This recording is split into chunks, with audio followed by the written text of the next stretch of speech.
Oui, non. Ok, bonsoir à tous.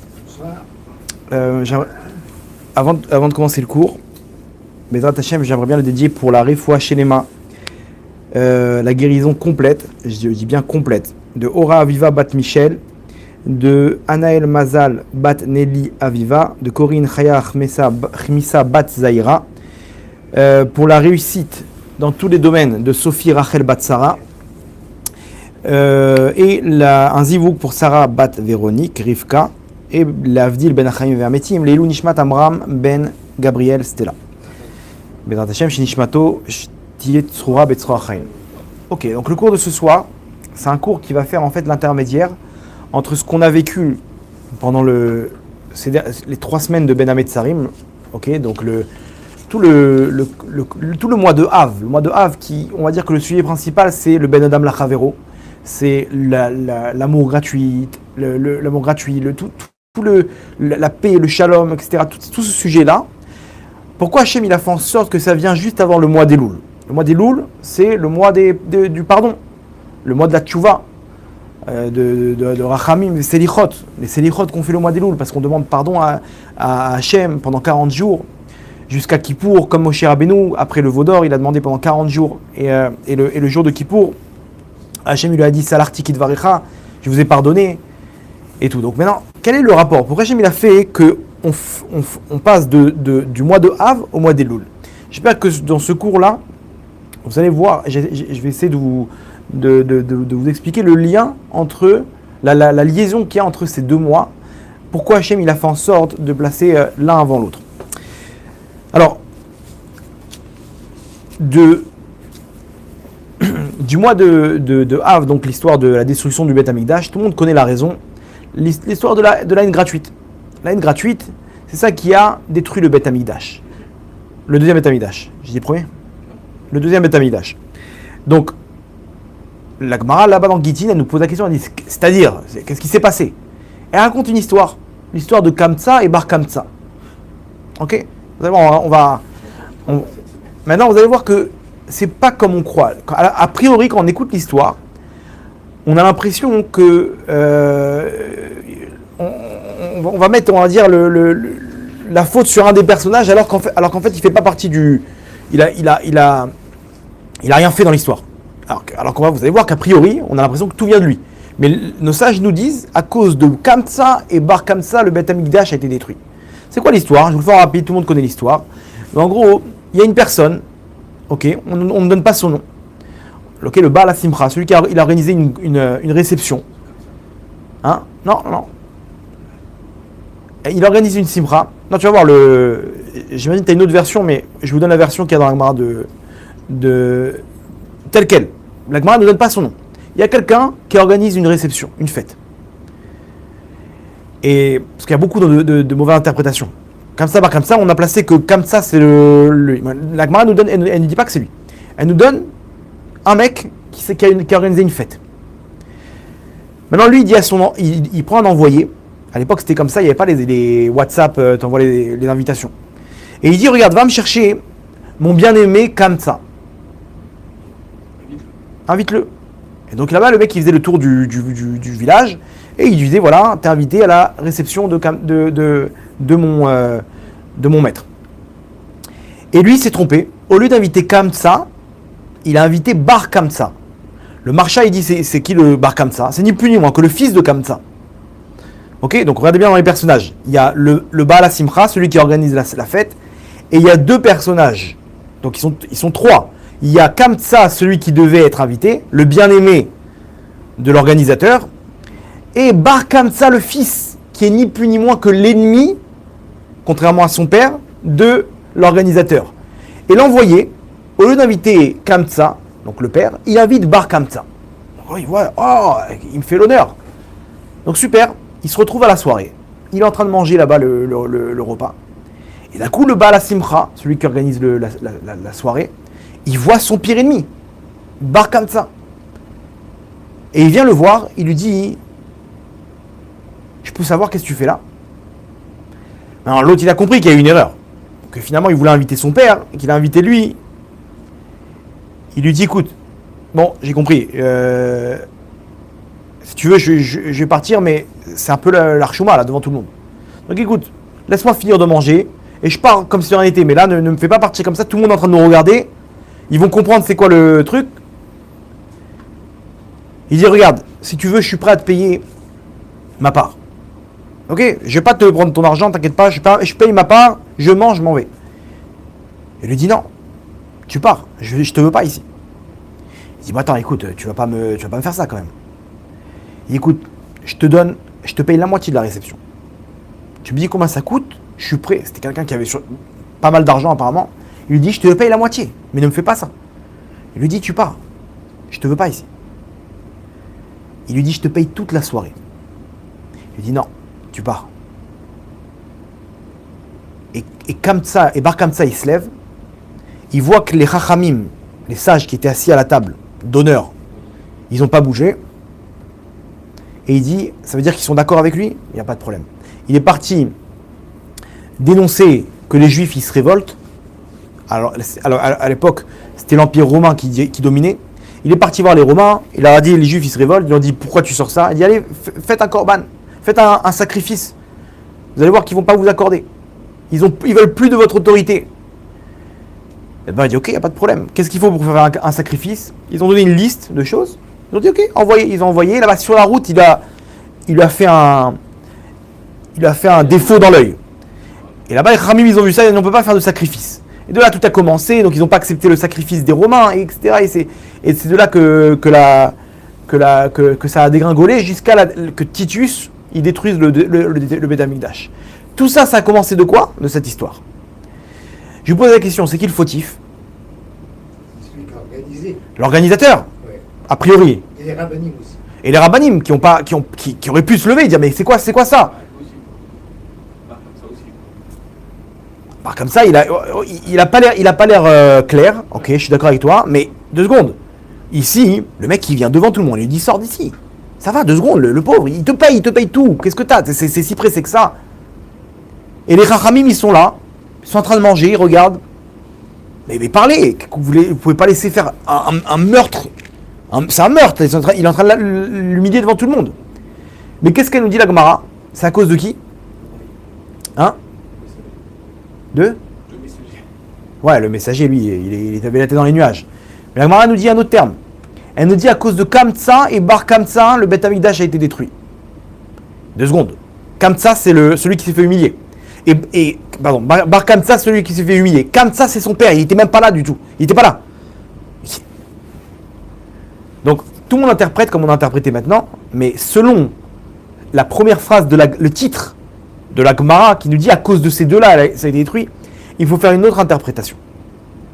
Et tout le monde tombe dans ce piège. C'est pour ça qu'au début, tu as commencé à me dire le truc, je dis attends la suite, parce que là, il y a une autre interprétation. La Gemara nous dit explicitement, c'est à cause de Kamtsa et Bar Kamtsa. L'organisateur, il y est pour rien. Attends, mais tu regardes, t'as vu ce qu'il a fait? Attends, tu vas voir la vraie version. Les Rachamim, ils auraient pu se lever et dire, oh, on va pas laisser faire une chose pareille. Ils y sont pour rien. L'histoire, elle est comme ça. Je vous refais l'histoire maintenant avec une autre donnée. Bar Kamtsa, il a fait le pire coup qui puisse exister à l'organisateur. L'organisateur, il a la haine contre lui. Une haine qui est légitime. On ne sait pas c'est quoi cette histoire, mais en tout cas, c'est quelque chose qui est clair que de le voir dans sa simra, c'était impossible. J'organise une soirée, j'organise une fête. Je ne peux pas voir celui qui peut... rien que de le voir, ça me brise le cœur. Rien que de le voir, j'ai envie de déchirer mes habits. Donc, c'est compréhensible ou pas? C'est légitime. Maintenant, il y a eu une erreur. Mettons dans la tête de ce bar comme ça. Il reçoit l'invitation. Qu'est-ce qu'il a pu se dire? C'est une erreur? Non. Parce que si c'est une erreur, ne viens pas. Qu'est-ce qu'il s'est dit? Hein? Il a fait. Il s'est dit quoi? Il veut se réconcilier. Il m'invite à sa fête, donc il veut se réconcilier. Donc il débarque à la fête.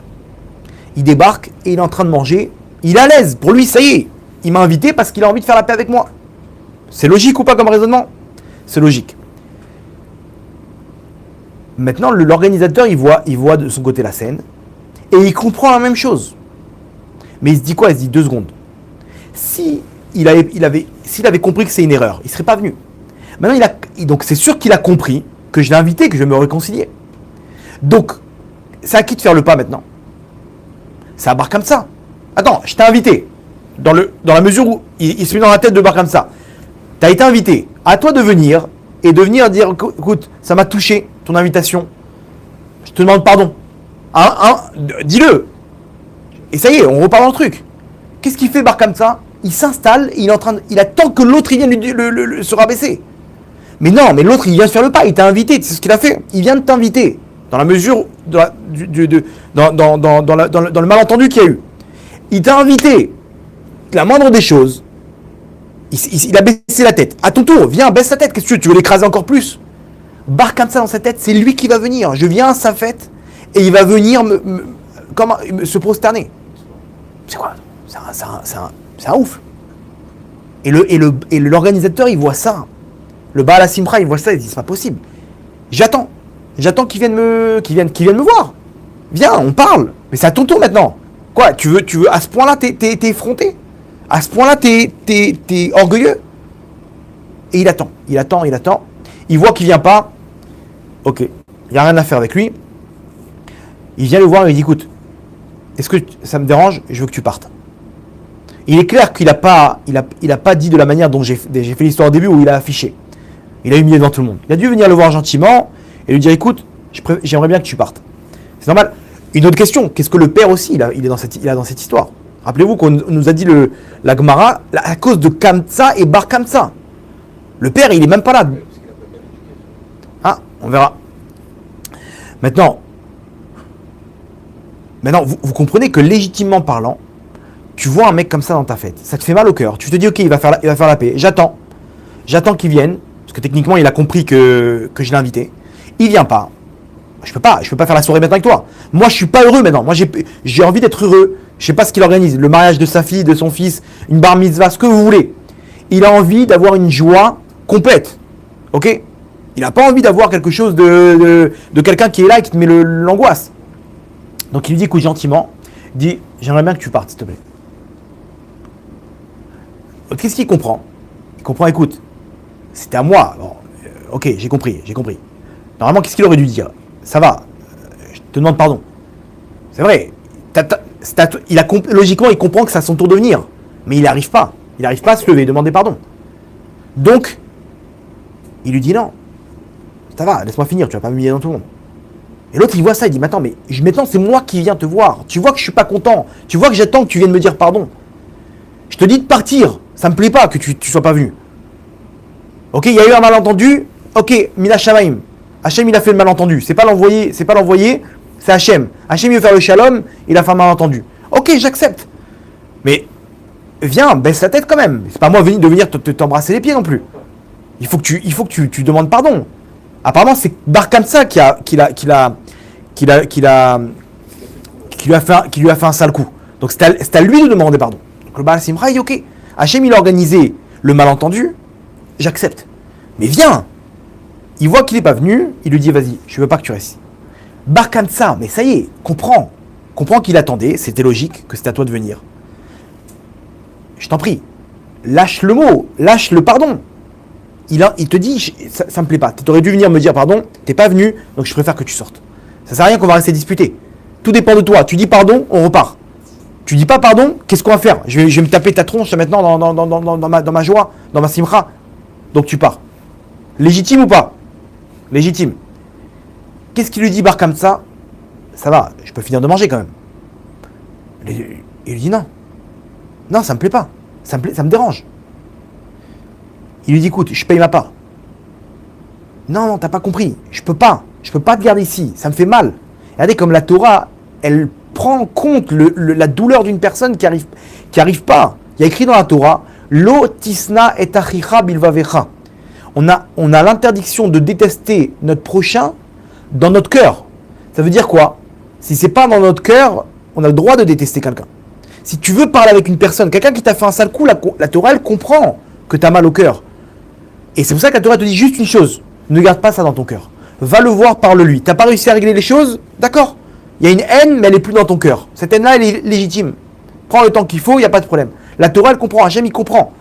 Hachem, il comprend, il nous a créé, il sait très bien qu'on a ce défaut-là, que c'est pas, on peut pas cicatriser une blessure aussi rapide que ça. Donc Hachem, il comprend, il te dit juste une chose, mon fils, ne garde pas dans ton cœur. Pourquoi? Parce que des fois, tu vas aller le voir, et il va te dire, ah, je savais pas que je t'ai fait du mal, et c'est un malentendu, et il va te demander pardon. Et à ce moment-là, ça va cicatriser plus rapidement que prévu. Mais, ici, lui, légitime, il lui dit, écoute, il garde pas la haine dans son cœur, il va le voir, il lui dit, ça me dérange. Ok, comme ça, dis-lui pardon. Je te paye ma part. Et je partirai. La honte. Un gars comme moi, imaginez-vous quel orgueil il avait. Je vais me lever devant tout le monde maintenant. Maintenant, sûrement que c'était pas devant tout le monde. C'est sûrement que les gens, ils se doutaient qu'il y avait il y avait de l'embrouille. Mais ils entendaient, c'était sûrement discret. Il lui dit, non, je veux que tu partes. Il lui dit, comme ça, écoute, je te paye la moitié. La moitié, je la paye. Regardez ce qu'il est prêt à payer. On parle d'une réception. Imaginez-vous la réception d'aujourd'hui. On va dire c'est 100 000 shekels à peu près. Aujourd'hui, malheureusement, ils sont c'est dans des folies. On va dire, le mec, il est prêt à sortir un chèque de 50 000 shekels pour pas dire pardon. Ça coûte 50 000 balles. Je me suis fait piéger là par Hachem dans ce malentendu. Il n'y a pas de problème. Je payerai ce qu'il faut, mais je sortirai de là-bas. Mais dis-le ton pardon, dis-le, qu'est-ce que ça te coûte? Ça va me coûter 50 000 balles, mais je ne le dirai pas. Et l'autre, il lui dit, mais tu crois que je vais prendre 50 000 shekels et je vais rester avec ça? Avec un mec aussi orgueilleux qui va me narguer, qui va me mettre le mauvais œil dans mon mariage? Ça me plaît pas du tout. Non, je te demande de partir, s'il te plaît. Entre parenthèses, les sages, ils voient un truc comme ça, ils disent, mais il n'y a rien à faire. On va lui dire quoi? On va lui dire, mais qu'est-ce que tu fais? Ils peuvent rien dire. Hein. Le mec, tu parles avec un mur. L'orgueil d'une personne, elle prend en otage cette personne-là. Les gens, à cause de l'orgueil, ils ont brisé leur vie. Il lui dit, écoute, je te paye toute la soirée. Tout ce que tu veux là, les photos magnétiques là, c'est moi. Les trucs, le DJ, l'orchestre, la sono, c'est pour moi. Et ça, je ne suis pas censé savoir tout ce que tu as dit. Non, apparemment, au bout d'un moment, à mon avis, au bout d'un moment, ça s'est su. Parce que lui, s'il a dit pourquoi les sages, ils n'ont pas réagi, c'est qu'il a compris qu'ils regardaient la scène. Et qu'ils ont compris ce qui se passait. Donc apparemment, à mon avis, ça a dû prendre de l'ampleur que les gens, ils étaient au courant. Mais l'autre, de son côté, il lui dit, écoute, c'est toi qui... Lève-toi, et c'est tout. Il n'y a qu'une personne qui peut arrêter. Akadosh Baruch Hu, il comprend les sages. Akadosh Baruch Hu, il comprend l'organisateur. Il leur en veut pas du tout. L'humiliation, elle s'est faite en public d'elle-même. Mais il y a une personne qui a mené tout ça, c'est Bar Kamsa. Bar Kamsa, si tu t'es levé, tu t'avais dit, écoute mon frère, allez viens, on repart à zéro. Je te demande pardon. C'est bon, tu vas pas m'humilier devant tout le monde, pardon. Ils se prennent dans les bras, on part, au contraire, c'est encore mieux. Le Baal Simcha, apparemment c'est un tzaddik, lui il était prêt à faire le pardon alors que c'est lui qui a été frappé par ce Bar Kamsa. Il dit, je te paye toute la soirée. Il dit non, je peux pas. Même c'est alléchant comme proposition. Mais imaginez-vous comment son cœur, c'est la blessure qu'il avait dans son cœur pour ne pas accepter. Et Bar Kamsa, il est prêt à payer toute une soirée, 100 000 shekels. Mais ne sortir le mot pardon, impossible. Et cet orgueil-là, à cause de ça, donc lui, il s'est levé devant tout le monde. Et là, Habibi, il a pris en main les choses, en main. Il a dit, je vais tout détruire. Je vais tout casser. Il nous reste le père, comme ça. Donc on a compris maintenant pourquoi c'est Bar comme ça le fautif. Ok, pourquoi comme ça? Comme tu as dit. D'où elle vient cet orgueil? Le père. Le père, il lui a donné cette éducation. Le père, il est orgueilleux. Il a gâté son fils. Son fils est devenu orgueilleux. Pourquoi? Parce que c'est quoi l'orgueil? C'est tout me revient. C'est moi qui suis au centre maintenant. C'est moi qui ai raison. Je baisserai pas la tête. Les gens, ils doivent se plier devant moi. Moi, et moi, et moi, et moi. Et il n'y a que lui. Tout le temps, il essaie de placer son image en premier. De qui il a retenu ça? De son père. Son père, il est lui-même orgueilleux. Il a transmis ça à son fils. Donc, l'orgueil d'une personne, elle fait des vagues. Ses enfants, ils sont comme ça. Maintenant, son fils, il a dû tout recevoir. Il a dû le gâter. Donc, il a construit le même orgueil. Et donc, on voit que le père, il est orgueilleux. C'est très simple. Pourquoi il n'est pas venu au mariage? Attends, c'est ton bien-aimé, non? T'es ami avec l'organisateur. T'as pas reçu l'invitation. Il y a une erreur. Viens quand même. Non, il m'a pas invité en personne, je viendrai pas. On est l'orgueil. C'est connu. Surtout chez un certain groupe d'Afrique du Nord. Mais, vous comprenez ça va, c'est de l'orgueil. Il s'est trompé. Il a peut-être un malentendu. Tu viens. Oh, j'ai pas reçu l'invitation. Qu'est-ce qui se passe là? Tu veux pas faire un lechaïm avec moi? Viens, détends l'atmosphère. Tu crois vraiment qu'il t'en veut? Apparemment, le Baal Simra, c'était quelqu'un de droit. Quelqu'un de droit. Quand il a vu son ennemi, il a rien dit au début. Au début, il a rien dit. Il est venu gentiment. Il dit ok, il veut faire la paix, il n'y a pas de problème. Il vient me dire pardon, j'accepte. Malgré ce qui s'est passé. Il était prêt à ouvrir son cœur. Donc, il vient pas au mariage. Et s'il avait été là, il aurait tout arrangé. Ça ne serait pas produit. Il aurait été là, il aurait dit écoute, c'est une erreur, l'autre serait rentré, il n'y aurait pas eu d'histoire. Vous comprenez? Donc le père, il n'est pas là. Pourquoi il n'est pas là?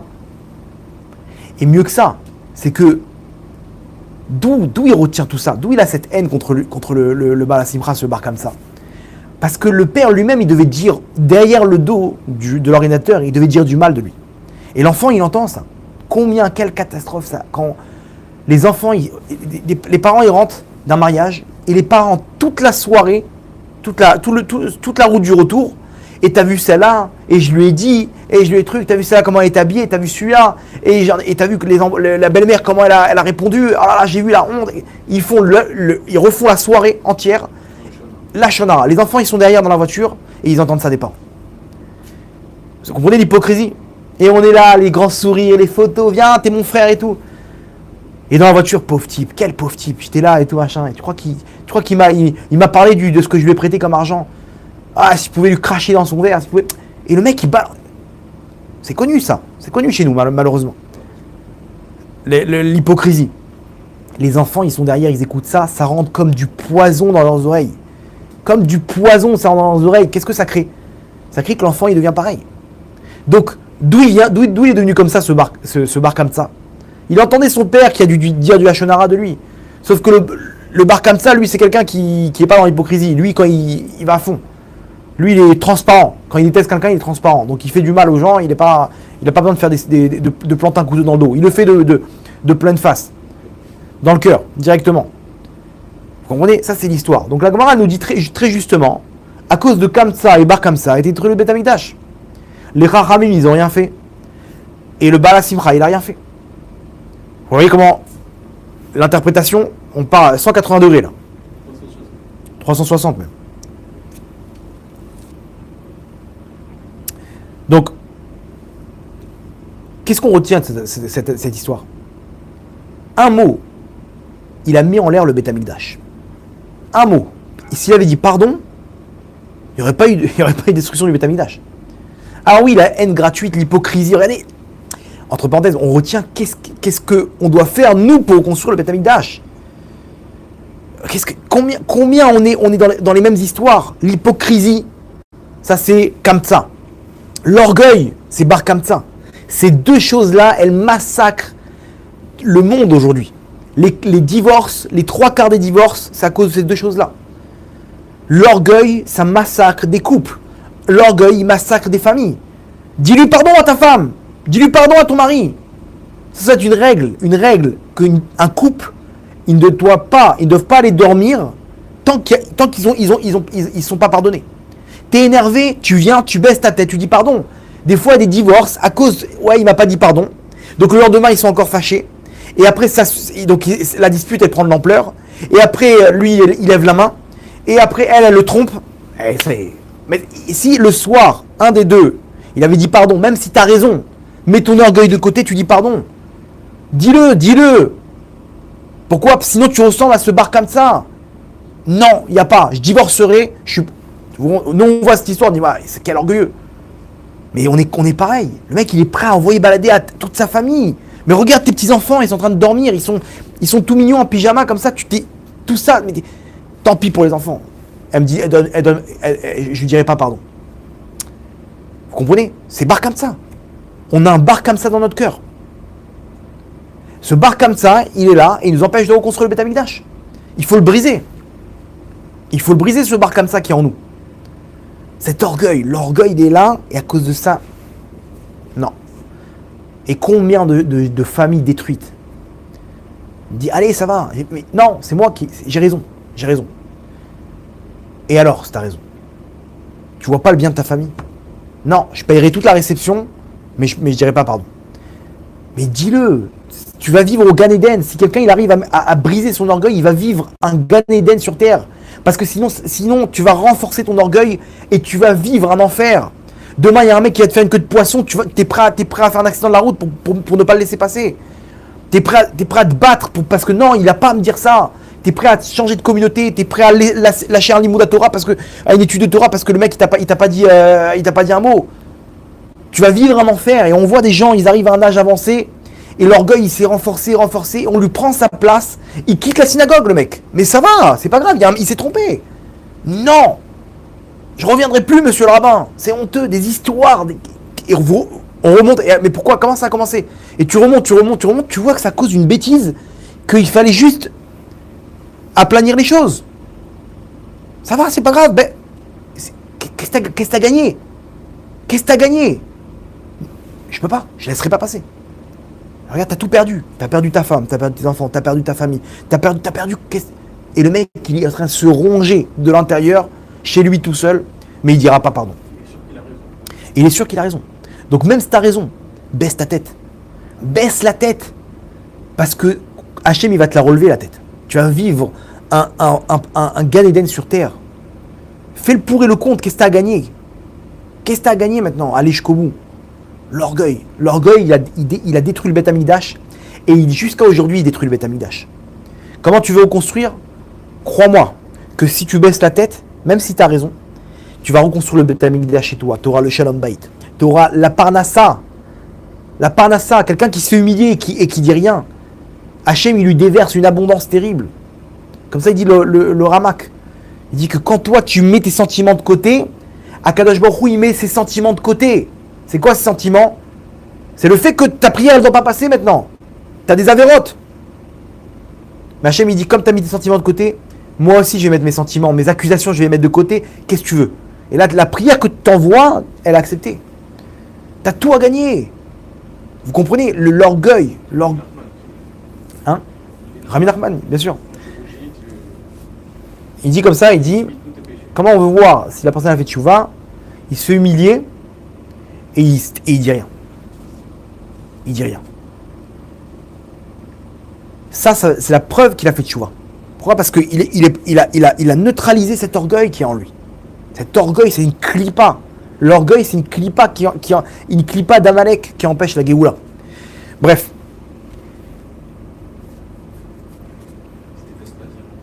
Maintenant, pourquoi? Regardez le lien, comment il est incroyable. Akadosh Baruch Hu, il nous mitraille de cette histoire avec le Beth Amikdash pour qu'on puisse apprendre à dire pardon à notre prochain. Et j'espère que pendant cette période, vous avez pu prendre un téléphone et dire pardon autour de vous et d'essayer d'être un peu plus cool, un peu moins orgueilleux par rapport à notre prochain. Pour essayer de reconstruire le Beth Amikdash. Pourquoi j'ai fait ça? Parce que vient le mois des Louls, et à ce moment-là, si on s'est entraîné à dire pardon à notre prochain, à briser notre orgueil, alors ça sera beaucoup plus facile pour nous de dire pardon à Hachem. Vous voyez le lien? De dire pardon à Hachem. Parce que quand on va dire pardon à Hachem, si c'est un pardon qui est pas un pardon superficiel. Allez, pardon, Hacham nous, Baganou, nous. Ah, tu le dis parce que tu es dans le move, mais tu l'as vraiment dit en cassant l'orgueil qu'il y a en toi. En disant, il n'y a pas Hachem, je me trompe.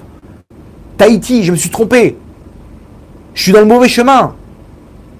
Ce que je fais, c'est nul. Ce que tu as purifié, je l'ai impurifié. Ce que tu as permis, je l'ai interdit. Je suis nul, Hachem, je suis un zéro. Je reviens vers toi. Ça, c'est un vrai pardon. De l'intérieur, ça vient de l'intérieur. Ça, Hachem, il t'efface toutes tes fautes. Donc Hachem, il te demande à t'entraîner avec ton prochain, parce qu'après, quand tu vas te retrouver devant lui, ça y est, t'es habitué à briser ton orgueil. Donc quand tu vas venir devant Hachem, tu vas dire, c'est quoi Hachem, c'est quoi le problème? C'est ça, c'est mon problème de tsniout? C'est bon Hachem, je suis avec toi. Mais brise ton orgueil. Non, il n'y a pas. Qu'est-ce qu'il y a? C'est quoi le problème de se couvrir la tête, de ne pas se couvrir la tête, monsieur le rabbin? Moi, j'ai Hachem dans mon cœur. Mais t'as pas compris que tu repousses la présence divine avec ce manque de tsniout. Mais non, mais il est dans mon cœur. Mais tu dis ce que tu veux. Mais il y a des règles. Il y a des règles. Quand une femme, elle est pas tsanoua, elle repousse la shrina. Tu peux avoir Hachem dans le cœur, c'est toi qui le dis, mais c'est peut-être un argument du Yetzirah. Alors brise ton orgueil, dis je suis pas dans le bon. Mais j'ai du mal, c'est pas grave. T'as du mal, c'est autre chose. Vous comprenez la différence? Il y a des gens, ils sont sûrs qu'ils sont dans le bon chemin. C'est leur orgueil. Et après 120 ans, ils vont avoir des surprises. Et ils vont venir tout le temps avec le même argument, j'ai Hachem dans mon cœur. Par contre, il y en a qui savent qu'ils sont dans le mauvais chemin. Ils n'ont pas d'orgueil. Il dit, monsieur le rabbin, j'arrive pas. Vodarav, j'arrive pas. Je sais que cette perruque, elle est pas bonne. Je sais ça. Mais c'est trop bon, c'est trop bon. Ok. C'est déjà un bel avantage. Pourquoi? Parce que c'est un pas important.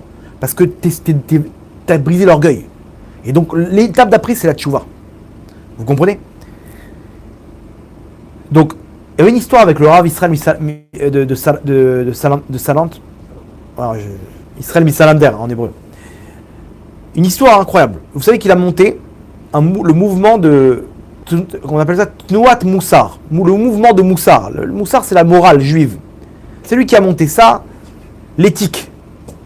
Ok, il a tiré tout plein d'enseignements et il a monté ça dans des livres incroyables. D'ailleurs, dont s'est inspiré Freud à la même période. Okay, sur l'inconscient, etc. C'est tiré de Rabbi Israël Misalant. Et il habitait dans la ville d'à côté, Freud. Maintenant, comment ça a commencé? L'histoire, elle est incroyable. C'était un mariage, il y avait un cordonnier, ou un forgeron, je sais plus. Un mec qui était un forgeron, quoi. Il était un pauvre, un paysan du village. Et il a commencé à faire des affaires, il s'est enrichi. Il s'est enrichi, et au Hachem, il a eu... Donc l'histoire le forgeron, c'était du passé. Maintenant, c'était quelqu'un de classe, quelqu'un d'important. C'était un donateur, quelqu'un de Yerei Shamaim. Et il a marié sa fille avec un grand Talmid Chacham, un grand tzaddik. Et là-bas, sous la choupa, il y en a un qui lui a balancé un pic. Il lui a dit, bon allez, le forgeron, là, genre un truc... devant tout le monde comme ça, il lui a balancé il a appelé le forgeron. Hein? Il a fait honte. Écoutez bien la suite. Il a fait un arrêt cardiaque, le forgeron, là. En plein milieu, sous la choupa, il est mort. Et à cause de cette histoire, le Rav Israël de Salant, il a monté le mouvement de Moussar. Maintenant, les élèves du Rav, ils l'ont dit, Vodarav, tout le monde a compris pourquoi il avait monté ça. Vous avez vu le boulet de canon qu'il lui a envoyé? En pleine choupa, devant tout le monde, tu l'humilies comme ça. Il a dit, Vodarav, n'est-ce pas que c'est à cause de cette histoire-là? À cause de lui que vous avez monté le truc? De celui qu'il a nommé le forgeron? Le Rav dit, non, pas du tout, c'est pas à cause de lui. Ben, quoi? C'est pas à cause de lui? Il a assassiné devant tout le monde. Il dit, mais non, ça c'est des trucs de tous les jours, ça. L'hypocrisie, les trucs, l'humiliation, c'est pas à cause de ça. Il dit, bah alors c'est à cause de quoi? Il dit, c'est celui qui est mort. Vous avez vu quel orgueil? C'est à cause de ça. Quand j'ai vu qu'il est mort à cause d'un... Il est prêt à faire un arrêt cardiaque parce que on peut pas me dire que je suis un forgeron. Vous avez vu jusqu'où elle arrivait son orgueil? Il a dit, quand j'ai vu l'orgueil des gens, à quel niveau il a atteint, je me suis dit, il faut remettre des pendules à l'heure, là. C'est pas possible. Vous avez compris? C'est pas du tout ce qu'on... Non, les humiliations depuis le Beth Amikdash, depuis Kamsa et Bar Kamsa, ça existe. Le Rav, lui, il voit une autre chose. Il dit, attends, c'est nouveau, là, cet orgueil-là. C'était un forgeron, ça va, ok, il va rendre des comptes. Elle l'ochelek leolamaba. Mais de faire une syncope à cause de... C'est pas grave. Il t'a dit ça, kapara tavonot, c'est pas grave. Tu roules une petite truc. Hachem, voilà, que ce soit la réparation de mes avérotes. Accepte. Non seulement il accepte pas, mais tellement que son cœur, il a été froissé, il en est mort. Vous vous rendez compte l'orgueil qu'il a atteint? Tu peux pas m'appeler forgeron.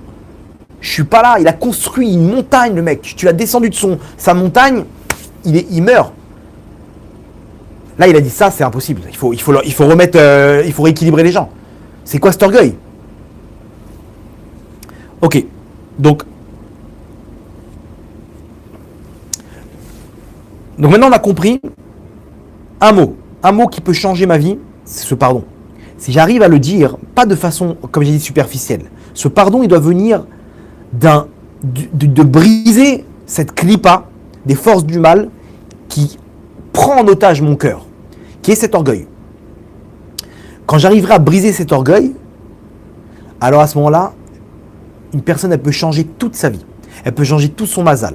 Elle peut changer son couple, l'éducation de ses enfants. Parce que sinon, Hachem, il va dire, mon fils, si tu veux pas descendre cet orgueil-là, les épreuves, ils vont te faire descendre cet orgueil. Les épreuves, elles vont te le faire descendre. Tu comprends? Et les gens, on voit des gens, quoi? J'ai connu des personnes, ils se sont retrouvés à 4 pattes au côté en train de supplier à Kadosh Baruch Hu, alors que c'était des gens orgueilleux. Hachem, il leur a fait descendre leur tête jusqu'au sol. Des gens, mais des humiliations, ils ont subi. Pourquoi ils ont subi ces humiliations? Parce qu'eux-mêmes, ils se comportaient comme ça. Et ils se faisaient afficher par leur patron, ils se faisaient afficher par des trucs. Pourquoi? Parce que lui-même, il était comme ça. Hachem, il te dit, mon fils, c'est ou de gré ou de force. Mais sache que ton cœur, je vais le libérer.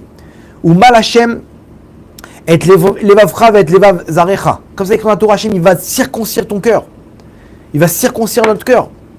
C'est ça qui va amener la Géoula. Tant qu'on est dans notre orgueil, on ne pourra jamais accepter notre prochain. Et si on n'accepte pas notre prochain, on ne pourra pas accepter Hachem. Alors oui, on va accepter Hachem de façon superficielle.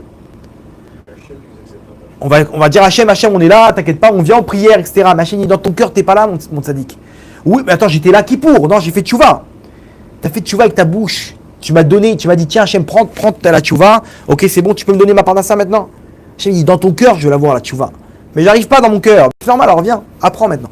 Apprends à briser cet orgueil et apprends à le dire, ce pardon-là, tel quel. Et ça doit se passer avec des actes. Tu brises cet orgueil avec des actes. Un jour dans la semaine, Matzadeket, tu t'habilleras de Sanoa. Pourquoi? Parce que tu diras, un jour, je vais pas me servir. C'est pas moi qui va, je vais pas servir mes intérêts. Ça va être Hachem le roi. Pendant un jour, tu prends cet orgueil, tu déchires. Quand quelqu'un il fait pas Shabbat, fais la moitié du Shabbat. Mais j'arrive pas, mais brise cet orgueil. Vous comprenez? Il y a des gens, ils servent que leur intérêt. Ça rentre pas dans mes intérêts, donc non. Là, oui, ça rentre dans mes intérêts. La synagogue, j'aime bien l'ambiance, etc. Mais Shabbat, ça rentre pas dans mes intérêts. Donc en fait, qu'est-ce que tu fais? Tu sers pas Hachem, tu te sers toi-même. C'est qui le patron? C'est toi. Déchire cet orgueil, au moins sur un point, au moins une journée, au moins un demi-Shabbat. Au moins, vous comprenez? Une personne, elle fait... Moi, je suis avec des jeunes. Ils tombent tous, malheureusement, dans la faute de Zera Levatala, de la semence en vain. Je leur dis, prenez sur vous 5 minutes. Tu veux tomber, il n'y a pas de problème, 5 minutes. Pendant 5 minutes, c'est Hachem le patron. Et croyez-moi, qu'il y en a pas mal d'entre eux qui sont sortis de cette faute-là, grâce à ces 5 minutes-là. Vous comprenez? Pourquoi? Parce que 5 minutes après, il va pour le faire. Non, il se dit non. Ça lui donne envie de rendre Hachem un roi. Et encore 5 minutes, et encore 5 minutes, encore 5 minutes, et il y arrive. C'est comme ça que ça marche. L'orgueil, on ne peut pas le briser, c'est une montagne. Mais commence à prendre un marteau et commence à taper. Et tu verras que dans quelques mois, d'un coup, tu vas te sentir libre. Et tu ne seras pas le même homme. Et ce ne sera pas la même vie. Un mot, ce pardon-là, il doit venir de cet orgueil qu'on doit briser. Et c'est ce qu'on nous dit. La chanson nous dit « Anavim, Anavim, Igiazman Geoulatrem » Comme ça, le Midrash, il ramène que le Mashiach, quand le Beth Amikdash il va descendre, le Mashiach, il va être sur le toit du Beth Amikdash. Et il va chanter comme ça, il va dire Anavim, Anavim. Anavim, c'est les humbles. Comme ça, il va nous surnommer, le Ham Israël. Igiazman est venu le temps de la délivrance. Pourquoi les humbles? Parce que tant que tu as cet orgueil, il ne peut rien avoir. On doit faire d'Hachem le roi. Donc comment on fait? Hachem, il nous brise notre orgueil. Et c'est ce qu'il a fait avec le Covid, ce qu'il a fait avec tout ça. Avec toutes ces épreuves qu'on a aujourd'hui. Ok. Maintenant, regardez ce qui se passe dans la destruction du premier Beth Amikdash. Vous allez voir que là-bas, c'est exactement ce qui manquait, c'était qu'ils disent pardon. Cette année, moi, je me suis concentré sur le premier Beth Amikdash. Pendant Tisha B'Av, j'ai étudié les Midrashim, l'étude par rapport au premier Beth Amikdash, plus que les autres années. Les autres années, j'étais plus sur le deuxième Beth Amikdash, mais là, j'étais sur le premier. Et là-bas, l'histoire, l'histoire, elle est con. Je l'ai vue d'une autre interprétation. C'est-à-dire j'ai vu la grandeur d'Hachem malgré qu'il détruit son temple, malgré qu'il exile ses enfants. Je voyais, je sais pas pourquoi, je sais pas vous, mais moi ce Tisha B'Av, j'ai senti un vrai jour de fête. J'ai senti un adoucissement de la rigueur le jeûne. J'ai jamais eu un jeûne comme ça, au niveau technique. Et même, je sentais une joie intérieure, je sais pas comment décrire. Et il y en a plein qui m'ont dit pareil. Ils m'ont dit, je sais pas, j'ai senti aussi comme si que c'était le dernier Tisha B'Av. Shmuel, toi aussi? Ouais, moi aussi, c'est. Donc, il y a... C'était le Shabbat. Non, il y a quand même, quand les Chachamim ils ont fixé, il y a quand même une force, même si c'est le 10. Sinon, on n'a pas jeûné, alors pourquoi on jeûne s'il n'y a plus de trucs? Pourquoi? Parce que c'est la fin, on y est. Hachem, il a vous savez qu'il y a des cavanotes du Harizal pendant la période de Ben Hametzarim. Là-bas, avec des Shemot Akdoshim, en fait, on essaye d'illuminer certaines sphirotes, avec certains Shemot Akdoshim, on illumine des choses. Bon, c'est un peu compliqué. Jusqu'à qu'à la fin, on arrive dans le Retse, dans la Mida. Et là-bas, le Retse, en fait, c'est les lettres. Tsara, c'est la douleur. Qu'il faut inverser en Retse. Retse, ça veut dire qu'on est accepté par Hachem. Ok, donc il y a tout plein de kavanotes qui amènent à ce que le Tsara, il se transforme en Retse Hachem. Qu'Hachem, il veuille de nous. Donc, il y a tout un adoucissement. Et jusqu'avant Tisha B'Av, la vérité, il y avait une rasra terrible. Et après, pendant Tisha B'Av, il y a eu tout ça, et on a vu pendant la confrontation avec le djihad islamique. Une confrontation, mais c'est des miracles sur miracles. D'ailleurs, on a fait une annonce là, des 1100 remerciements. Il faut le faire. Vraiment, ça peut être une accusation sur nous. Et ce qui va se passer dans les prochains épisodes, c'est pas simple. À nous de prendre ça en main. Faites-le. On a fait un message de 1100 remerciements. Vous prenez sur vous un Mizmor Letoda de remerciements à Hachem.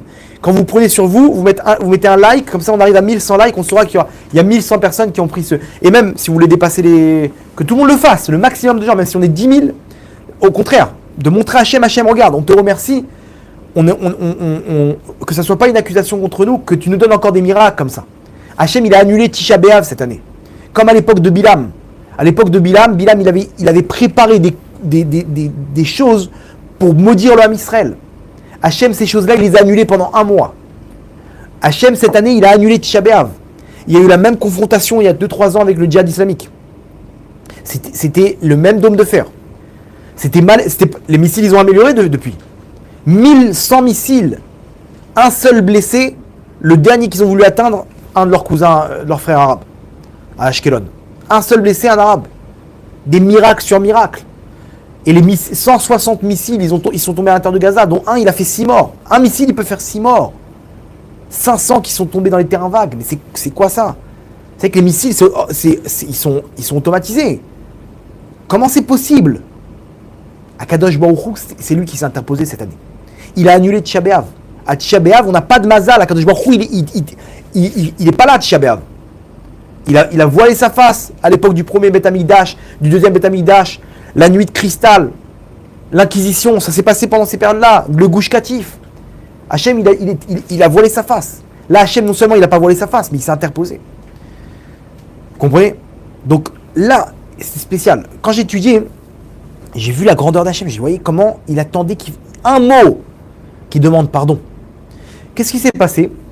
Quand Hachem il a voulu détruire le Beth Amikdash, il a sorti Yirmiyahu Hanavi, le prophète Yirmiyahu, il a sorti de Jérusalem.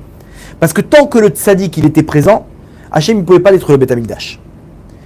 Donc Hachem il a dit va à Natot, va acheter là-bas un champ à telle personne, etc. Il a sorti. Maintenant, Yirmiyahu savait qu'il y avait l'épée de Damoclès sur le Beth Amikdash. Là-bas, l'armée de Babel, elle a siégé avec Nabucodonosor, elle a siégé le premier temple.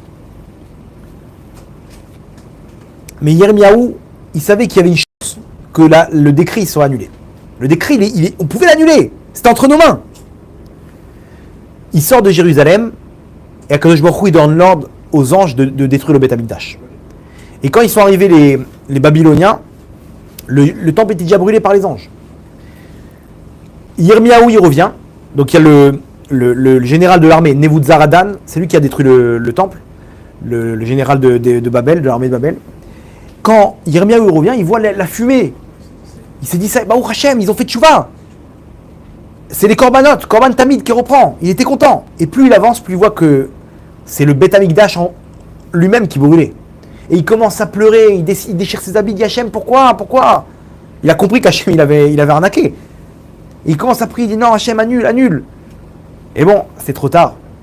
Et là-bas, il voit, donc il y a eu des millions de morts, il y a eu, pendant le siège de la destruction du premier temple. Et le reste, il les a exilés. Ils étaient enchaînés au cou, comme ça, les uns enchaînent les uns après les autres. Et Nebuzaradan, le général de l'armée de Nabucodonosor, il les tenait en laisse des milliers de Bnei Israël et les a exilés jusqu'à Babel. Des jours et des jours de marche. Yirmiyahu, il voit ses frères. Il leur a dit, mes frères, pourquoi? Je vous avais dit, pourquoi qu'Hachem, pourquoi vous n'avez pas pris au sérieux ce que je vous ai dit? Regardez ce qui s'est passé. Il a pris une chaîne, il a dit je viens avec vous. Il s'est enchaîné au cou. Maintenant, Nabucodonosor et Yirmiyahu Hanavi, ils avaient une petite histoire quelques années plus tôt. Et Nabucodonosor, il était fan de Yirmiyahu Hanavi. Il a donné un ordre à son général, il lui a dit tu touches à tout le monde sauf Yirmiyahu. Yirmiyahu, c'est mon protégé. Regardez comment Hachem il protège les tzadikim. Et d'ailleurs, les autres tzadikim, ils ont été exilés avant. Mordechai et tout le Sanhédrin, ils étaient déjà à Babel.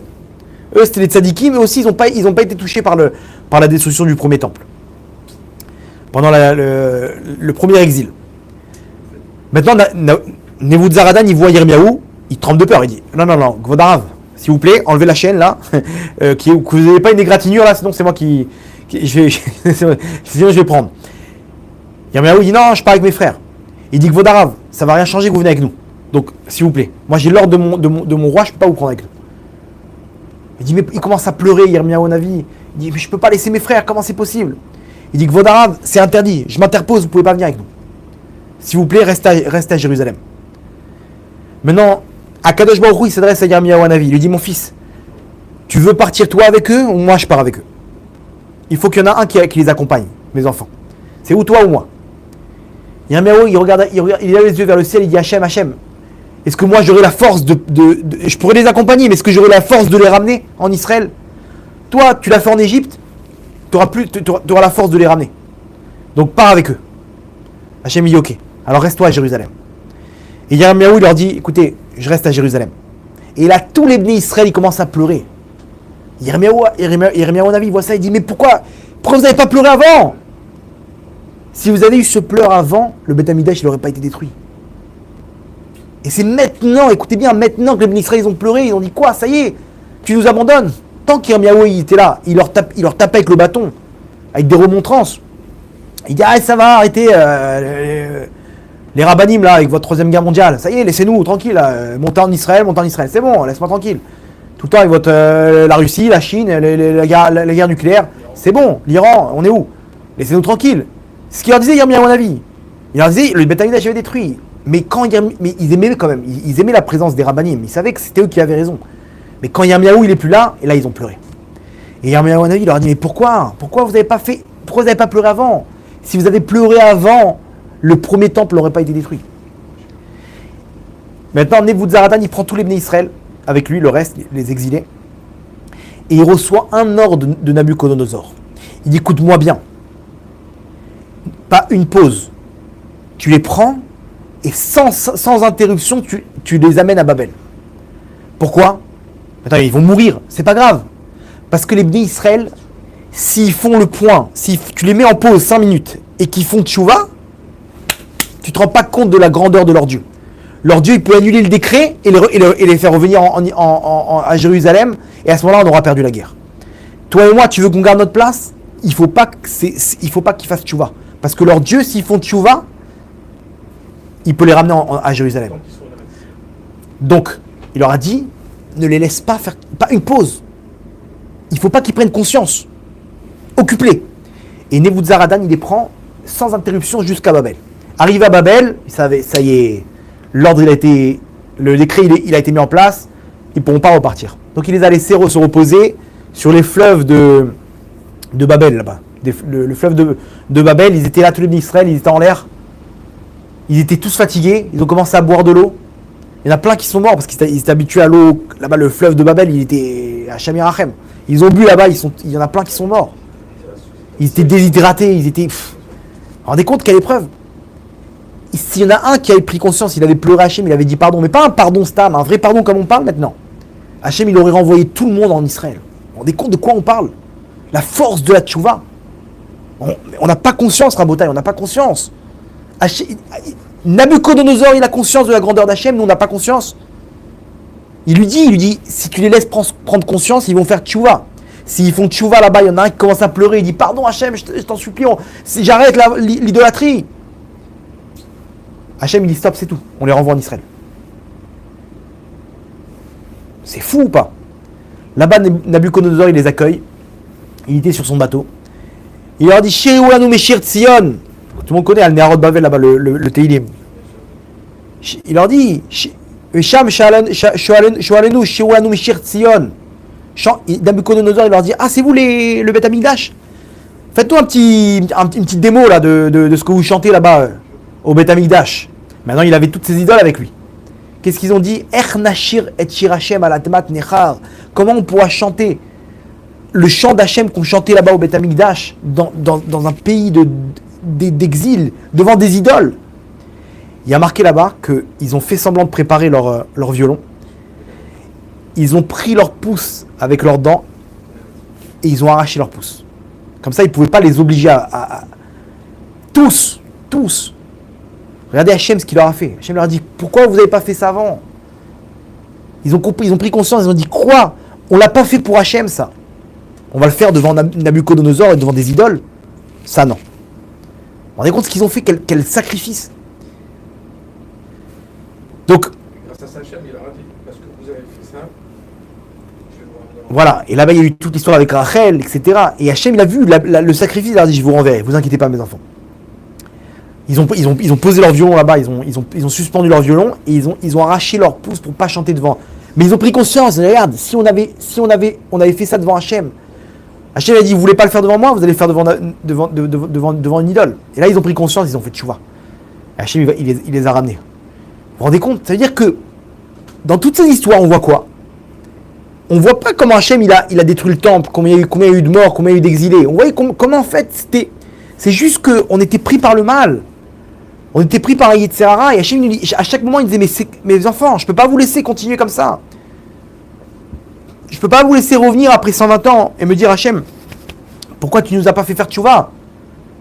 Hachem nous dit c'est entre vos mains, faites tchouva. Et vous vous rendez compte combien Hachem te dit mais c'est pas grave toutes tes fautes mon fils. C'est pas grave ma fille toutes ces avérotes. Un mot et j'efface tout. Regardez ce qu'ils faisaient, de quoi on parle. Ils ont fait les pires avérotes, le meurtre, l'idolâtrie, l'adultère. Hachem il dit un mot mes enfants, quand est-ce que vous allez le dire? Dites-le. C'est pas comme Bar Kamsa. Bar Kamsa c'était vis-à-vis de son prochain. Mais là maintenant c'est vis-à-vis d'Hachem. Même vis-à-vis d'Hachem on n'arrive pas à le dire. Alors on va le dire pardon Hachem. On va le dire là-bas à Kippour. Mais pourquoi l'année c'est toujours la même? Et on pose la question au Rabbanim. Mais Kvod Arav, j'ai fait tchouva, non? Pourquoi j'ai eu la même année? Pourquoi je galère encore dans la Parnassa? T'as fait tchouva comme il faut. T'as dit pardon avec le cœur. T'as dit pardon en brisant l'orgueil. Bah oui, alors pourquoi t'as replongé dans tes fautes? T'as pas brisé encore ton orgueil, t'es encore dans tes clipotes. Ce pardon-là, il doit être suivi d'un acte qui brise tout ça. C'est pour ça qu'on dit prends une Kabbalah, prends un truc sur toi. Hachem, il n'attend pas que tu sois un truc, il te demande, mon tzaddik. Un truc, montre-moi que ce pardon-là, t'as brisé l'orgueil derrière. Et que c'est pas un pardon superficiel. Selon la Kabbalah en plus, le Rachash, il ramène, dans son sidour, il ramène juste avant de faire les Tachanounim, il ramène le sod, le secret de la tchouva. Il dit quand quelqu'un il fait tchouva, il dit en fait comme ça. Je vous dis une introduction qu'il ne ramène pas, mais pour qu'on puisse comprendre ce qu'il dit. Une personne, elle est ancrée de mal. Tant qu'on est dans ce monde-là, le Olam Asiya, on a un rôle, c'est de briser le mal qui est en nous et de construire le bien de notre Neshama. Ok? Exactement. Sourmera, Vasetov. Sors du mal et fais le bien. D'où il vient ce mal? De notre Gilgoul d'avant, qui vient de base, de la faute d'Adam Arishon. Hachem, il a fait exprès de nous faire tomber pour que le mal soit ancré en nous et pour qu'on puisse avoir un challenge et mériter de faire nos preuves face à Hachem, le salaire qu'on aura à l'éternité. Mais pour ça, il faut qu'il y ait une raison. Donc Hachem nous a fait, entre guillemets, tomber dans le mal pour qu'on puisse canaliser et neutraliser et détruire le mal qui est en nous. Donc en fait, de base, c'est par rapport à l'ancien Gilgoul, mais si on remonte, on va dire, attends, mais l'ancien Gilgoul, pourquoi il a fait ça par rapport au Gilgoul d'avant? Donc finalement, c'est pas de ma faute, c'est ni la faute et on remonte, ah, ça, c'est à cause d'Amarishon, c'est à cause de qui? Du serpent. Mais qui c'est qui a donné les forces au serpent? Hachem. Alors quoi? Alors non, laisse tomber, c'est pas de ta faute, c'est pas toi. Alors quoi? Bah alors comprends que t'as un challenge, comprends que Hachem t'a mis un dossier, mon fils, voilà, ça c'est ta clipa, Vakasha, t'as 120 ans. Un peu moins, mais vous avez compris. Le Rachash nous dit, quand tu fais tchouva et que tu regrettes, il faut que tu aies la kavana de sortir le mal de ta neshama. Et c'est ça en fait, quand tu brises l'orgueil, tu brises la klipa qui est en toi, tu sors ça de ta neshama. Il ne faut pas hésiter à faire tchouva et encore tchouva, même si tu fais ça tous les jours. Maintenant, faire tchouva, c'est de revenir vers Hachem, la chou vers Hachem. Et il dit à ce moment-là, il faut avoir la kavana de sortir les étincelles vers la kedusha. Et quand tu regrettes de sortir le mal de ta neshama vers les klipotes. Vous comprenez? Donc il y a deux opérations. Quand tchouva, c'est quoi? Tchouva, c'est j'expose le mal qu'il y a. Hachem, je suis tombé. Je suis tombé avec cette femme, je suis tombé dans la tsniout, je suis tombé avec Shabbat. Donc là, tu viens, tu prends ce point de ta neshama. Et quand tu regrettes, tu dois faire une chose, d'abord le regret. Le regret, c'est-à-dire si ça a recommencé, c'est terminé. Donc quand tu regrettes, tu sors en fait le mal de ta neshama à ce niveau-là.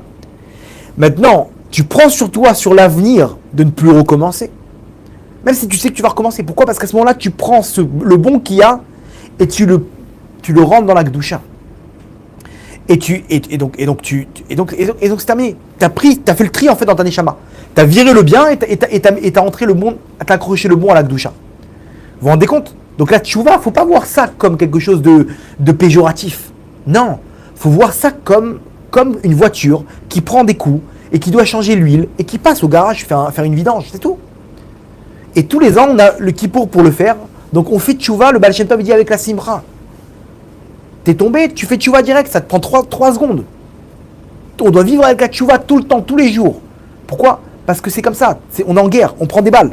Mais quand tu fais tchouva, tu repars à zéro. Donc il y a un renouveau dans la neshama. Mais pour ça, il faut y croire. Et comment tu vas y croire? Avec ce qu'on vient de raconter maintenant. Akadosh Baruch Hu, il attend ta tchouva avec impatience. La rachamim d'Hachem, si vous pouvez savoir comme elle est grande. Hachem, il t'en veut pas. Hachem, il n'est pas fâché avec toi. Mais apprends à briser ça. Apprends à briser cet orgueil. Apprends à briser ces mauvais actes. Tu dis, Hachem, je casse tout ça. Rabbi Nachman, il dit que même un juif qui est tombé et qui soupire et qui fait rien que ça, il dit, ce soupir-là, il monte jusqu'au trône céleste. Et Akadosh Baruch Hu, il accepte ça comme une tchouva.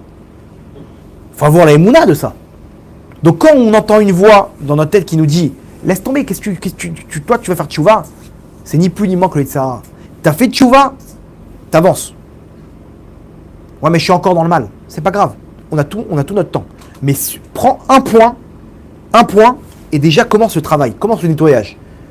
Ouais, mais j'ai beaucoup de travail. On s'en fiche. Toi, tu montes l'escalier. Viendra un moment où Hachem va te prendre un ascenseur et tu vas gagner 30 étages. Vous comprenez? Hachem, il ne te demande pas Lo alecha melacha ligmor. Il ne te demande pas de terminer le travail. Il te dit juste de te mettre au travail, de briser l'orgueil. De briser et tu demandes pardon. C'est-à-dire, c'est bon. T'as fait tchouva. Mais Hachem, je suis encore là. T'as fait tchouva, mon fils. Un mot, dis-le. Hachem, il attend. Ah, qu'est-ce que t'as dit, mon fils? Non. C'est quoi ce soupirement-là? C'est une tchouva. Oui, c'est une tchouva, Hachem. Je fais tchouva, Hachem. Vous comprenez le lien entre combien on doit arriver avec notre prochain, avec notre femme, avec notre conjoint. Apprends à briser, apprends à être fluide. C'est pas grave, allez, c'est bon. Soit en hébreu on dit soit zorem. C'est bon, laisse couler les choses. Arrête de. Il faut pas que. Mon Rav nous a appris, il faut que les choses elles arrivent jusqu'au bouton. Il faut pas que ça rentre dans le cœur. Et les gens ils aiment bien ressasser. T'as vu ce qu'il m'a fait? Comme de la pommade, ils rentrent ça dans leur cœur. Après c'est dur à sortir. Laisse les choses à la surface. Base. Tu sens que c'est pas bien, tu prends ton cœur comme un gosse. Allez, calme-toi, mon sadique. C'est bon, le karakloum. Dis-lui, c'est une femme, elle est énervée, tu sais pas ce qu'elle a vécu avec les enfants aujourd'hui, viens, chérie, je te demande pardon. Non, mais quoi d'arabe, je vais pas lui dire pardon, vous savez ce qu'elle m'a fait. Mais mets ton masque et arrête de dire des bêtises. Ok? Dis-lui pardon. Et tu seras gagnant. Dans tous les domaines, tu seras gagnant. Pourquoi? Parce qu'elle va voir combien t'as massacré ta gava, t'as massacré ton orgueil. Et donc à ses yeux, tu vas être un héros. Elle le sent, ta femme, ça. Elle le sent, elle voit la force que t'as. Et quand elle va se calmer, elle va comprendre qu'en fait c'est elle qui avait tort. Et c'est elle qui va dire écoute, c'est moi, je suis désolé. Et il faut arriver à un niveau où les deux ils demandent pardon. Les deux ils disent non, c'est moi qui te demande pardon. Non, c'est moi, non, c'est moi. Ça, ce couple-là, il va recevoir tous les brachot du monde. Pourquoi? Parce que c'est le début de la Géoula. Anavim, quand tu es en mode Anavim, tu es en mode humble, Igiazman Géoula Trem. Est venu le temps de votre délivrance. Ok, donc on récapitule. Akadosh Baruch Hu, mois de Av, il nous dit mes enfants, je vous en supplie, le shalom. Ah, mais pour ça, Hachem, je dois faire des sacrifices. Eh ben, fais-les tes sacrifices. Commence à travailler ton cœur. Pourquoi? Parce que tu seras gagnant. Arrivé au mois de Loul, quand tu vas demander pardon, ton pardon, il sera un vrai pardon de l'intérieur. Pourquoi? Parce que toutes tes avéroches, j'en ai rien à battre. Hachem te dit, tout ça en un clin d'œil. J'attends juste un mot. Dis-le ce mot, dis-le, pardon. Mais je te l'ai dit l'année dernière. Pourquoi tu m'as... Tu l'as dit, mais t'as replongé. Tu l'as dit parce que il fallait le dire. Il fallait mettre un V là dans la liste. Mais dis-le en brisant cet orgueil, avec une Kabbalah, avec un acte derrière, pour montrer quelque chose. Je le prends à contre-cœur. Je fais un acte à contre-cœur. C'est pas ma nature. Moi j'ai besoin, j'adore moi. Non, j'ai mis un filtre sur mon téléphone. J'ai brisé ma nature. J'ai fait attention à mes yeux. Une fois dans la semaine, une fille s'habille de Sanoa. Aux yeux d'Hachem, c'est immense. Parce qu'elle brise son orgueil. Et quand elle vient de dire pardon à Kippour, même si elle n'a pas encore de Sanoa, Hachem il lui pardonne tout. Et l'année d'après, je peux vous assurer qu'elle ne sera pas au même niveau. Parce que quand une personne elle commence à briser la clipa, alors elle est sur la route de libérer complètement son cœur. Et quand elle libère son cœur, c'est la transformation. Et c'est comme ça qu'on explique. Des gens ils font tchouva du jour au lendemain. Mais comment? Parce qu'au fur et à mesure, il a pris sur lui encore une mitzvah, il a avancé. Il a libéré son cœur. Et à Kadosh Baruch Hu, il a aspiré jusqu'au trône céleste. Et ces gens-là, ils font tchouva, ils arrivent là où ils arrivent. Mais comment t'as fait la tzniout? Je pourrais pas arriver là où t'es arrivé. Elle va te dire quoi cette fille? J'ai commencé avec un petit peu. Un petit peu. Je connais une femme, ma femme m'a raconté. Vous savez qu'est-ce qu'elle a fait au début? Elle a pris la pile de jeans qu'elle avait, elle a mis en haut de son armoire. Elle a dit Hachem, moi je suis pas capable encore à la tzniut. Mais je vais faire en sorte que de mettre un jean, il y a un obstacle. Aujourd'hui, c'est une femme qui s'habille de Sanoa de la tête aux pieds. Ça a commencé comment? Elle a pris ça, sa pile, que ça soit un peu moins accessible, qu'il faut prendre un tabouret pour accéder au jean. Donc quand tu vas et tu as la flemme, bah tu dis bon, tu sais quoi, je vais mettre une jupe. Et au début, c'était une jupe, c'était pas ça, c'était peut-être une jupe qui n'était pas encore ça. Il manquait les collants, il manquait des trucs, machin. Aujourd'hui, c'est une femme qui s'habille de Sanoa de la tête aux pieds, qui se couvre la tête, qui fait tout. Alors que de base, il n'y avait rien du tout. Pourquoi? Parce qu'elle a commencé le travail. Hachem, il te dit, c'est pas toi de terminer, c'est moi qui m'occupe du reste. Exactement. On finit avec une petite histoire.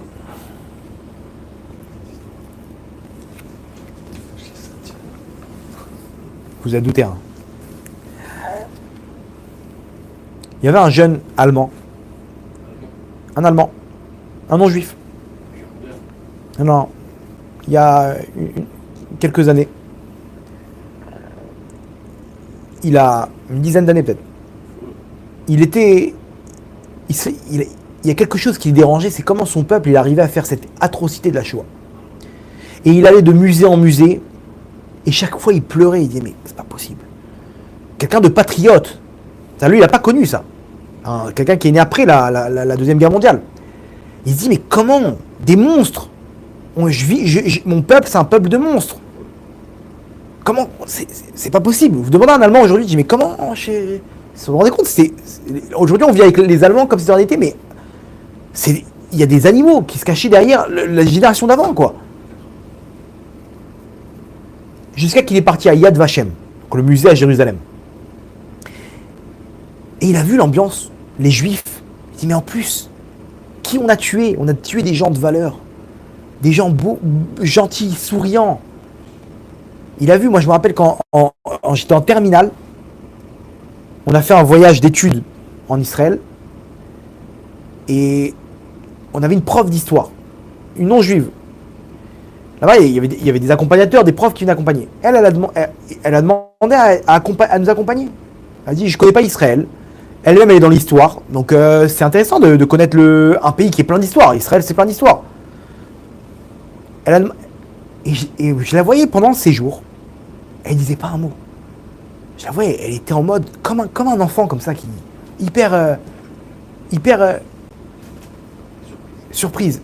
Et quand elle est sortie du cotel, je la vois avec des larmes. Et je lui dis, pourquoi vous êtes... je lui ai posé la question, je lui dis, qu'est-ce qui se passe, pourquoi vous êtes ici? Elle m'a dit une chose.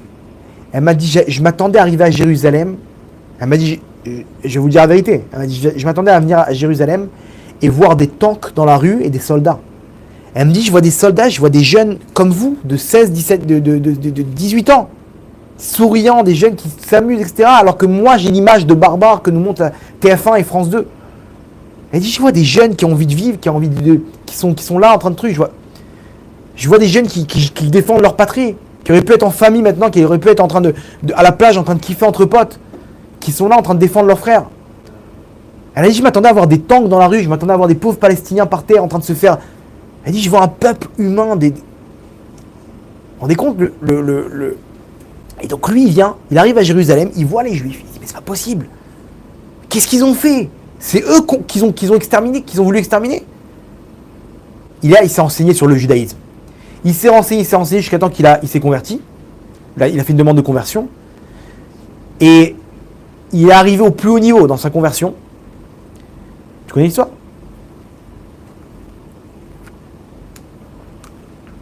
Et il est rentré en yeshiva.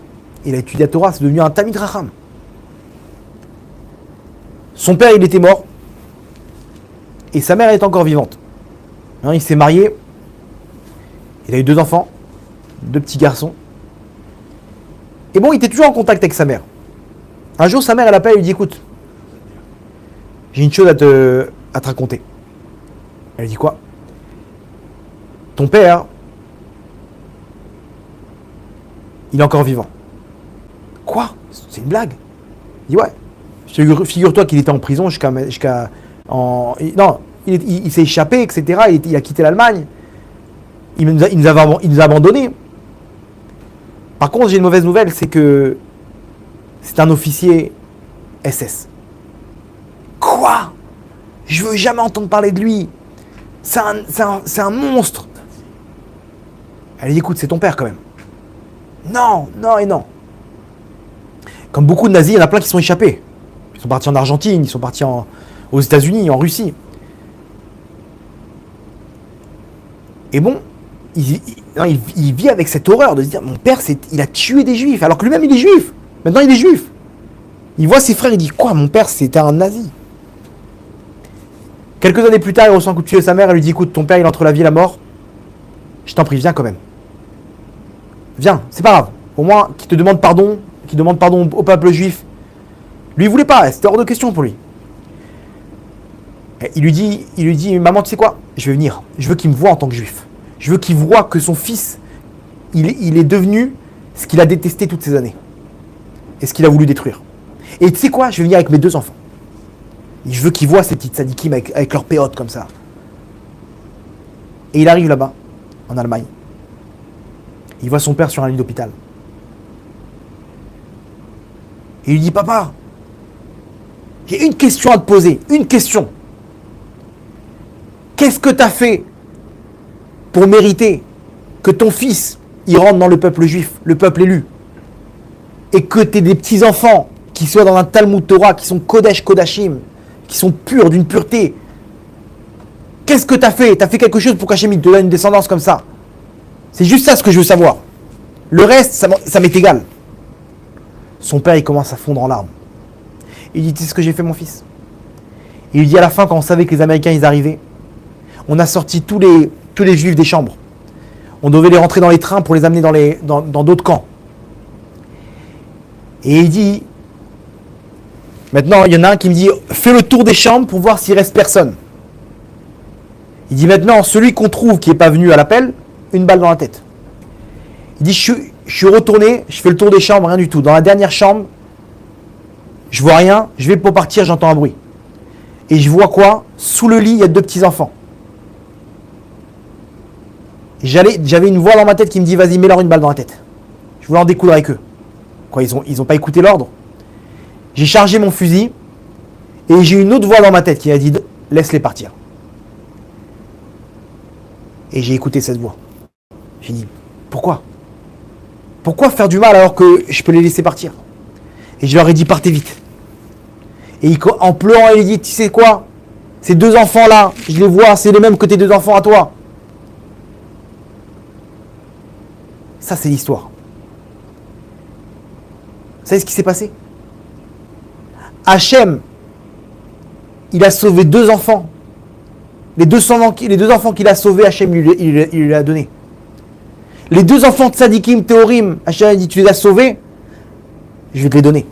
Tu vas mériter d'une enfance, d'une descendance dans la Gdusha et dans la Tahara.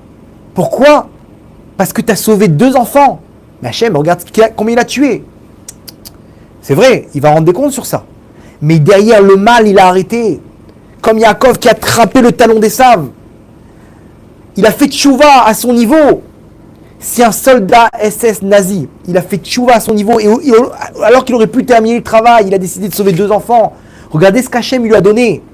Il a donné une descendance Kodesh Kodashim, une descendance de juifs. Avec deux petits, il leur a redonné les mêmes enfants qu'il a sauvés dans sa descendance à lui.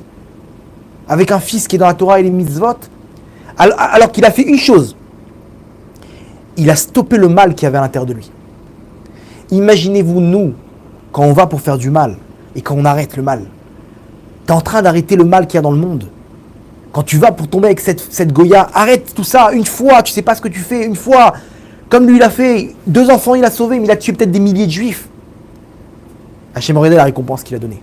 Alors, à plus forte raison, nous, la récompense quand on fait tchouva et qu'on arrête le mal qu'il y a en nous. Qu'est-ce qui est prévu pour nous dans ce monde-là et dans le monde futur? Donc, il ratson qu'on puisse imprégner et ce pardon, quand on le dit devant Hachem, on voit la grandeur d'Hachem, qu'Hachem y attend ça avec impatience, et qu'on le dit du plus profond de notre cœur.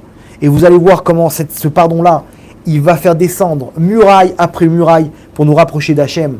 Parce que c'est ce qui attend Hachem. Kalou kol akitzim en adavar talou ila bitchouva. Il ne reste plus que ça, que la tchouva pour la Géoula finale. Donc il ratson qu'on puisse intégrer ça, qu'on puisse l'appliquer, nous, notre entourage et tout l'âme Israël, pour la Géoula Barachamim. Baruch Adonai Leolam, Amen V'Amen.